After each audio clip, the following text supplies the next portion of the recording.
Hello, everybody, and thank you for tuning in to the Indiana State Police Roadshow. I'm your host, Sergeant John Perrine, Public Information Officer for the Indiana State Police Indianapolis District.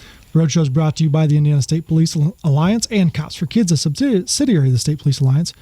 For more information about our sponsor, visit www.indianasfinest.com. Thank you for Network Indiana for getting us on the radio waves. Our good friend Eddie Griffith pushing the buttons and recording the show for us so that we can be heard on the radio across the great state of Indiana. Our good friend Tom Trial behind the camera, putting us on YouTube. Thank you for his efforts.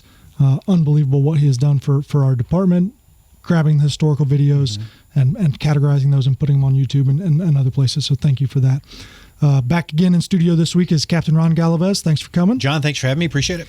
And our other guest from the Indianapolis District, Sergeant Nate Rainey. Nate, thanks for coming in. Thank you for having me. This is a really, really cool opportunity for us to talk about something unique that we've been kind of doing at other districts in the state. And here at the Indianapolis District, this year we've gone all in on what we're calling an all-crimes policing squad. And we want to explain a little bit about what that is. But it's a special squad of troopers that are designated for criminal interdiction. And that is they're looking for drugs, guns, serious violent crimes. They're working with other agencies. They're working with other troopers, detectives. They're kind of in the middle of it all and following up on all these leads. And so that's happening here at the Indianapolis District, kind of just starting off. And you guys are starting hot.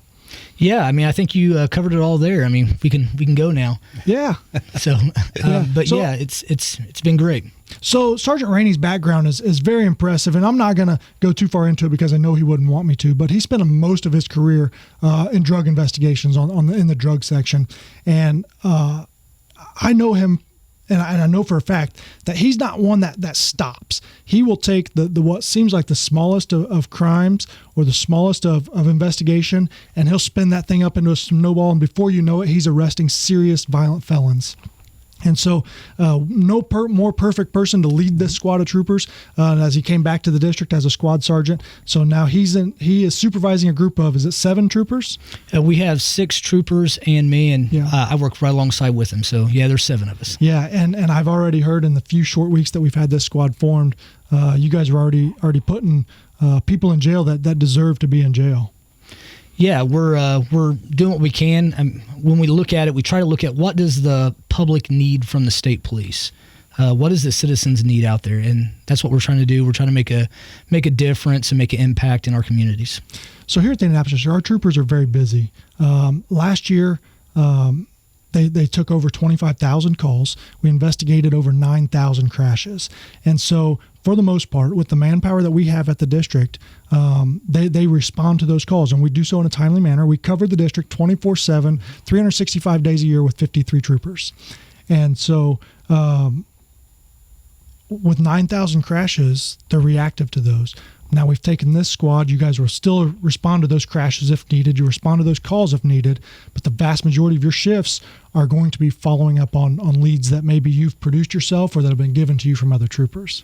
Yeah, that's correct. So, like I said, we're trying to see where the public needs us most. And some days the public they might need the extra person out there helping them on their way to and from work when the weather's bad.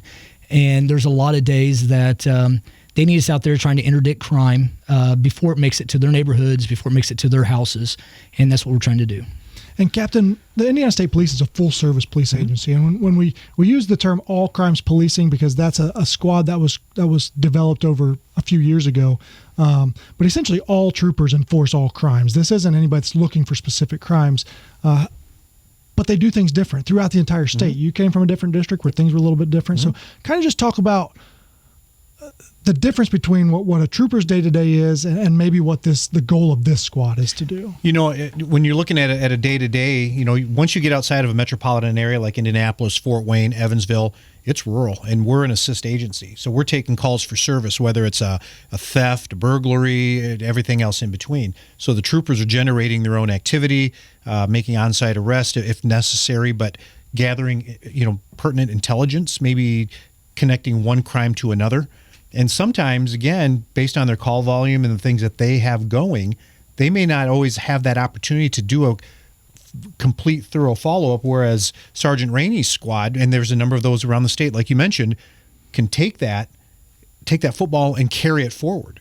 and really dive into it, and maybe even assign, you follow up on this, you follow up on that. Let's huddle back up in, I don't know, a day or two, see where we're at, and then take it forward, go to the prosecutor, get a search warrant, do all those things, those investigative things, like you said, that the public really expects of us, whether it's here in Indianapolis or in the smallest community in northeast Indiana.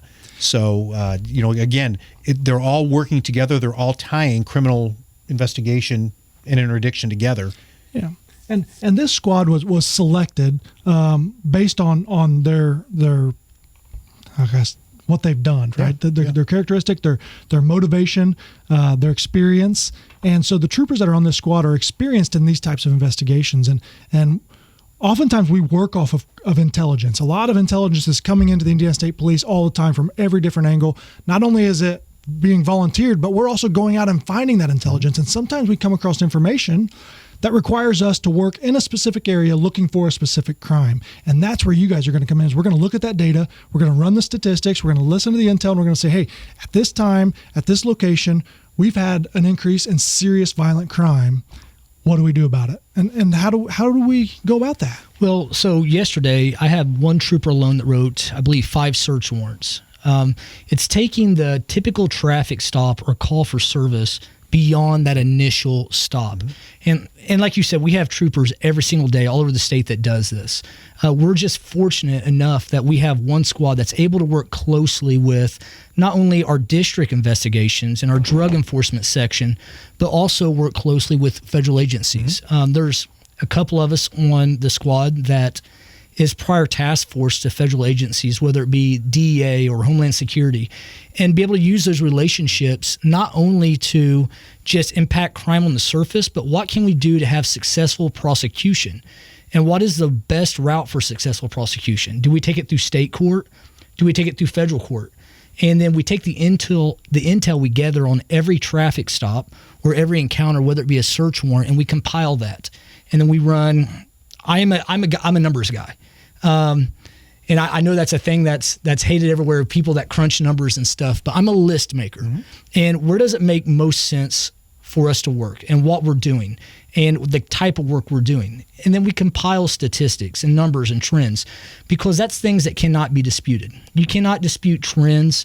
You cannot dispute statistics. And if we know that there's a crime in this area that needs more focus, that doesn't change what the trooper that's working his normal shift does. He's out there working right alongside with us. But maybe we take a group and we blitz that area. And then we work alongside, whether it be IMPD, which we did on Sunday, work alongside with them to impact a certain crime in their area. Or we work alongside DEA. We worked with them last week. And we assist with those agencies to get the best prosecution we can. And that's important is that you guys are thinking as far as prosecution, because that matters. Because oftentimes, more times than not, drugs are related to violent crime. And so when we start following these trails and following these paths of this, what some would consider a minor drug investigation, and we're looking for the next one and the next one and the next one, before you know it, you're infiltrating into a large crime ring, getting guns off the street, getting violent felons off the street, people that have proven they can't live in a free society because they can't follow the rules and the laws, that they're being incarcerated, and we want to make sure those charges keep them incarcerated. Yeah, and it's like taking the mindset of every drug task force in the country and bringing it to uniformed policing. So what they do is they take one crime and they work it to additional crimes or to gather intel on other people, and that's what we do. I know that we spoke previously a little bit about, well, if there's an overdose, do you want the police to show up and investigate that overdose? Well, absolutely you do. You want to get justice for the person that's overdosed. And their family. And their family, yes. But would it be great if we looked at policing a little bit different? We're like, what if we prevented that from happening? And how do we prevent that? We follow the statistics, we follow trends, and we interdict that crime before it gets there. And this is not a new method of police work. This has gone on for years and years. But whenever we can work alongside other agencies, and there doesn't need to be this whole clique thing where it's this agency and that agency, we all work together and we connect. And that's what we're trying to do. We're trying to connect with other agencies. We're trying to connect crimes, and we're trying to impact violent crime and drugs in our communities. And sometimes the smallest of efforts can have a major impact on these communities. The law-abiding members of these communities, they want us in their communities. They want us taking out those bad apples, those violent people, the criminals. And so they're going to give us the information that we need, and they're going to work with us. And we're going to build those relationships, and those trusting relationships go hand in hand in making a community safer. Absolutely. And, it's daily. I know that we see all the negative stuff, and we hear the negative stuff all the time about policing in communities, but it's daily that, we have somebody tell us thank you. I mean, that's not newsworthy. You don't hear that a lot, but it's out there all the time. People tell us thank you. They want to see us in their communities. We work alongside businesses. I know we spent the last week, our squad came together on one shift for 3 days last week, and we just made contacts with the community. We went into businesses, we talked to them, and then we try to make contacts in neighborhoods. The idea that the only time that you see a police officer is on your worst day.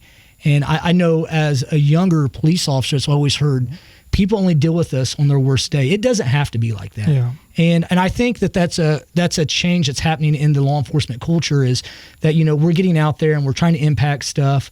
We're trying to make sure that we're seen in the communities and we're making a difference. And Captain, that's a great point you bring up. Is I always talk to the younger troopers, and I remember, and I hope that I've done this in my career, is that what may seem like a minor thing to us, maybe a minor crash where there's minimal damage, but you're taking that report. To us, it's a 15, 20-minute report, a quick investigation, snap some photos, and we're on to the next thing. Mm-hmm. But that could have a long-lasting effect on those people involved, and they're going to remember their interaction with us as police officers. The least we can do is our best. So I quote Joe DiMaggio, and I have it in my email as a quote. There's always some kid who maybe see me for the first or last time. I owe him my best. Yeah. And that's a quote from 1950s, 1960s baseball player, but it holds true today. So the inroads that you're making in your communities by going into a local restaurant, a local business, whatever that happens to be, they're putting a face to the Indiana State Police, the legend of the state police. So now it's Sergeant Rainey. He's my sergeant. I know this guy. And now he may or his employees may feel more comfortable, whether it's at work or maybe even in their personal life. Hey, I'm going to call the police. I'm going to call the state police because I've got information and I know this guy and I'm more comfortable. I'm starting to build those relationships across so many different boundaries. So again, that's one of the things that we were always taught, and we still teach our young troopers today. Mm-hmm. Get into your communities, make inroads. So whether it's at a crash, you're doing a VIN check, or actually taking a criminal report, at the end of the day, you're having a lasting impact on somebody, whether you know it or not. And we see this all the time. Like I said, this is not just one squad doing this. There's troopers all over the state every single day that's involved in their communities, that's making a large impact, that's working closely with their other agencies. I mean, I can name troopers, but there's troopers in other counties that they mark on duty and they're taking calls with that county agency daily. And I was fortunate enough that I've worked different districts throughout the state and different sections throughout the state. And every county, as we can all attest to, it's like its own state police. It's totally different. Every district's totally different about how they do things. But we're fortunate right now that our superintendent he's really backed us, and he's really making a drive for us to get back into our communities and make a difference. And even in our mission statement as a state police, that's what all this goes back to is, protecting life and property and deterring crime. And that's what we're trying to do. Anything that we can do as an agency to impact that a little bit more is what we're trying to do. And oftentimes we hear things about traffic enforcement because the perception is troopers go out and do a lot of traffic enforcement. But what we've just talked about for the last 15 minutes is exactly where those traffic stops sometimes lead us. Is sometimes we stop somebody for what may seem like a minor violation that leads to a major arrest. And so that's what we want to do. And by pulling over cars every day, we're making the roads safer, right? We're offering that safer for your family, for my family. But this squad, the Indiana State Police Indianapolis District ACP squad, and the ACP squads across the state are taking it even further. And they're really, really digging into what some of those minor stops and minor violations and minor drug arrests and going to hold the people responsible. So thank you for that, Sergeant Rainey, our guest today, and Captain Galvez. Thank you for coming on. Certainly appreciate your time. You've been listening to the Indiana State Police Roadshow, brought to you by the Indiana State Police Alliance and Cops for Kids, a subsidiary of the State Police Alliance. Looking forward to having Sergeant Rainey back on again. Everybody buckle up and stay safe.